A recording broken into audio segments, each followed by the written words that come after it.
ஆக இந்த திராவிட மாடல் ஆட்சியை முட்டு சந்துக்கு கொண்டு போறதுக்கு வேற யாரும் தேவையில்லை. இந்த திராவிட மாடல் ஆட்சியுடைய வாடகை வாய்கள் இருக்குல்ல, அந்த வாய்களே போதும் அப்படின்ற அளவுக்கு தான் இந்த என்ன பிரமாதம். இதோட ஸ்பெஷலைட் ஒண்ணு இருக்கு அப்படின்ற மாதிரி ஒருத்தவங்க பேசுறாங்க. அதை என்னன்னு கொஞ்சம் கேட்டுவாங்களேன்.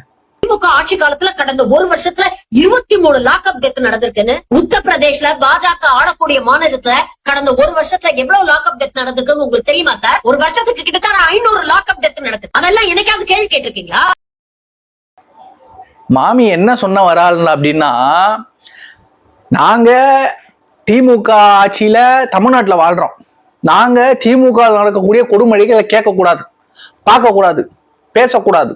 ஆனா யூபியில என்ன நடக்குது தெரியுமோன்னோ அப்படின்னு பேசிக்கிட்டு இருக்காங்க. என்ன சொல்ல வராங்கன்னா, யூபியில ஒரு வருஷத்துக்கு 500 கொலை நடக்குது, லாக்அப் பண்ணணுங்கள். அதனால இங்க 25 தான் நடக்குது. இது ஒரு பெரிய விஷயமா எடுத்துக்கிட்டு பேசுறீங்களே, உங்களுக்கு எல்லாம் வெக்கமா இல்லையா? யூபியில் நடக்கிறத போய் கேள்வி கேட்பீங்களா அப்படின்னு கேட்கறீங்களே. அக்கா, 25 பேர் தானே இங்க செத்துருக்காங்க. நீங்க அதை கொச்சப்படுத்தி சிறுவப்படுத்தி பேசுறீங்க இல்லையா? உங்க வீட்டுல உங்க கணவரோ இல்ல உங்களுடைய பிள்ளையோ இல்ல உங்க உறவினரோ யாரோ ஒருத்தர் 25 பேர்ல ஒருத்தரா இருந்தா இதே மாதிரி முட்டு கொடுத்து பேசுவீங்க?